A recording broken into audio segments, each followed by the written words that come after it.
Basically, what President Trump has done is to higher the stakes, elevate the stakes, and tell all involved parties, first and foremost Israel and Hamas, but also Qatar and to a certain extent Turkey and Egypt, that he wants this to end and he is going to invest significant personal political capital, and he's going to be involved in it increasingly personally in order to see it through. And that creates less wiggle room for everybody to find excuses not to end the war. Is the war between Israel and Hamas about to end? Take a look at this clip over here with Jonathan Concricus speaking on the BBC. He's talking about the meeting that President Trump and Prime Minister Netanyahu had yesterday at the White House, talking about the plans for ending the war and if Hamas is actually going to accept it. So let's take a look at his analysis and then we'll talk about it. But first, hit that subscribe button over there in the corner. We'd love to stay in touch. Check this out. When you've been listening to Prime Minister Netanyahu and President Trump there in terms of what they say they've agreed, what needs to happen now, what's your first reaction to what we've heard? Yes, good evening. Thanks for having me on. So I think where we are now is an important milestone.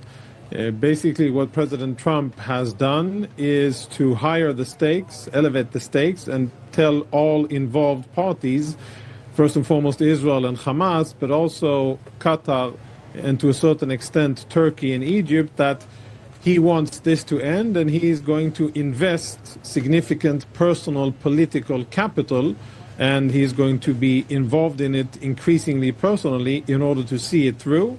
And that creates less wiggle room for everybody to find excuses not to end the war. And I think that the ball is now pretty much firmly in the Hamas side of the playing field. And Hamas now has a choice, which they've had for quite a long time, but it's more clarified and more clear now what the choice is. The war can end if Hamas agrees to this Trump plan. The war, which is what has been causing this war to drag on for almost 2 years, then we will unfortunately have to, Israel will unfortunately have to actually carry on and continue to fight, to continue and expand military operations in Gaza. And as we're speaking, Israeli troops are fighting in Gaza against Hamas, and Hamas is fighting against Israel. I think that what this agreement or this American proposal is a more ready of a more regional deal that has a lot of regional buy-in and support. And if I compare it to the first Trump plan, which was basically to allow Palestinians to get out of Gaza, rebuild it, and then have Palestinians come back, that didn't have a lot of regional support, and most European countries and Arab countries rejected it. This seems to have a lot of regional support, and therefore I think that the pressure on Hamas will be much more significant. I hope that Hamas will actually decide to stop the war. If they do, that'll be good for Palestinians, good for Israelis. If they don't, Israel will continue to fight until Hamas is defeated. And Jonathan, we heard from the Prime Minister there that he feels this does satisfy his war aims and things in terms of the things he had pledged after October 7th. Do you agree with that? It does give safe passage to Hamas leaders who can go and live in third-party countries and so on. Does it do what he has wanted to do? Will it satisfy the members of his government?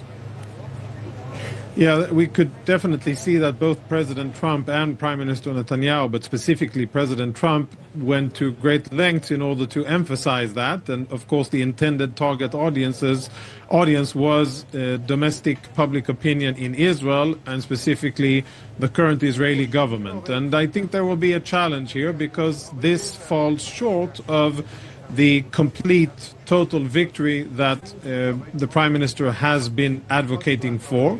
And it doesn't achieve what Israel has actually set out, because it allows Hamas to continue to exist, and it doesn't, I think, chart a clear enough path to how exactly Hamas will not exist in the future and won't continue to threaten Israeli civilians. So it's a bit of a challenging sell for the Prime Minister domestically.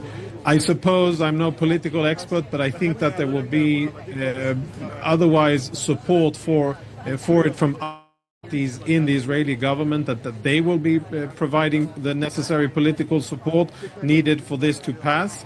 Because I think that there's quite significant public support in the general population in Israel. But this will definitely be challenging. And to be frank, no, this isn't really what Israel wanted in terms of really defeating Hamas. But I think that with some political maneuvering, which the Prime Minister is definitely capable of, this could be packaged and given to the Israeli public politically successfully, and probably would have enough support in Israel. And I think a very important thing here that should be mentioned is that the president has really tethered the Prime Minister, and he is now really much on board with this, and he says clearly that Israel wants to end the war and that it's waiting for Hamas to agree to it. And that's an important standpoint for Israel to be in. Just to explain to our viewers, Jonathan, as we're talking there, if you can hear a lot of commotion because the Prime Minister Netanyahu's vehicle has pulled up to the portico here at the White House, suggesting that his departure from the White House here is imminent. Of course, he's been here for many hours now, having those meetings with President Trump and indeed that press conference just now. But Jonathan, just to follow on from what you're saying in terms of describing this as a hard sell to the Israeli government and indeed to the Israeli people, do you see Prime Minister Netanyahu being able to do that, being able to get through that? There's been much discussion of late of how his own future has been pegged to whatever happens in Gaza. Yeah, there's always a lot of, theories and extrapolations about this or that. I think that at the end of the day, this is a deal that's palatable for most of the Israeli public. I think it'll be challenging for the parts of the Israeli public that are represented in the current Israeli government. There are many things here that won't go down well. Number one, that this is conditional.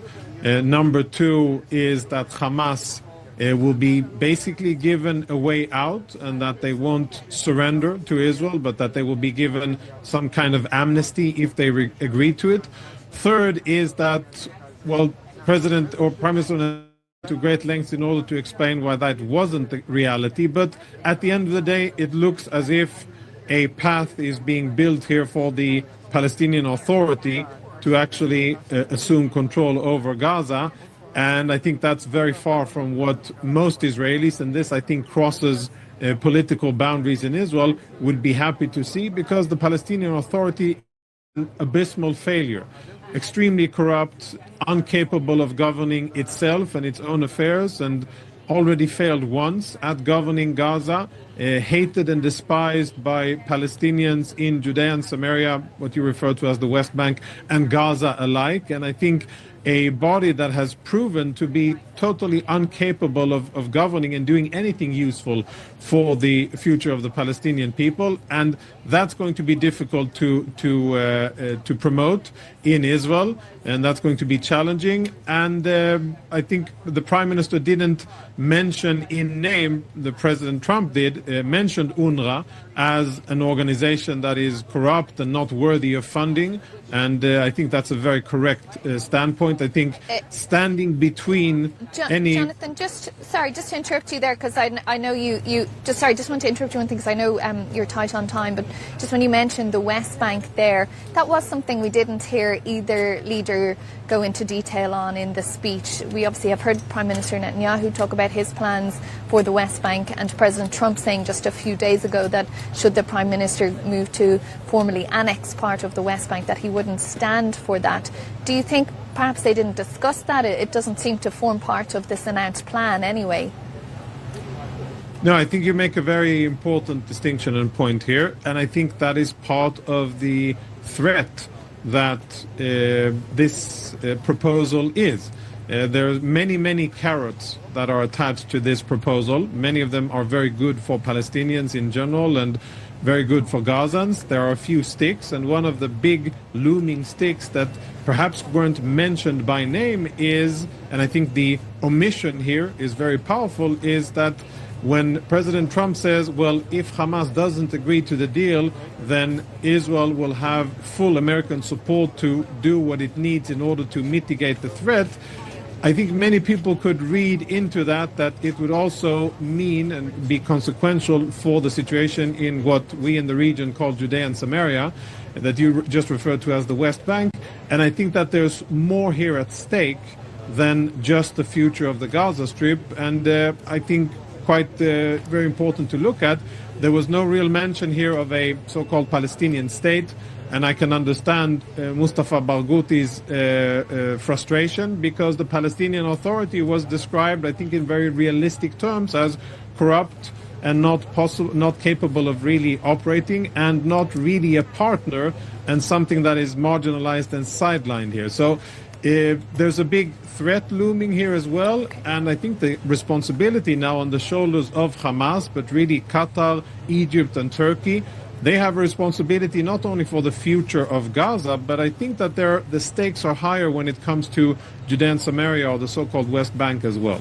The two main objectives of all that fighting for the past almost 2 years that needs to be met are the hostage release and the complete disarmament of Hamas. After that, I think that there's never going to be a perfect deal that both sides are going to be happy with. That's just the reality. It's not going to be. And so if you're going to go to the deal table and you're going to settle it with diplomacy, then there's going to be things in it that you're not going to like. But what we have to focus on are the hostages released, and is Hamas being dismembered, dismantled? Are they not going to have any governing force or ability in the future? Time will tell. Time will tell how this comes together. But really, these groups should have no part in any sort of future for the Gazans, for the Israelis, for the entire region. Let's be hopeful. God willing, something good will come from this, and we'll see a transformed Middle East and safety for everyone involved. If you like this content overall, hit that subscribe button over there in the corner. We'd love to stay in touch. Take care.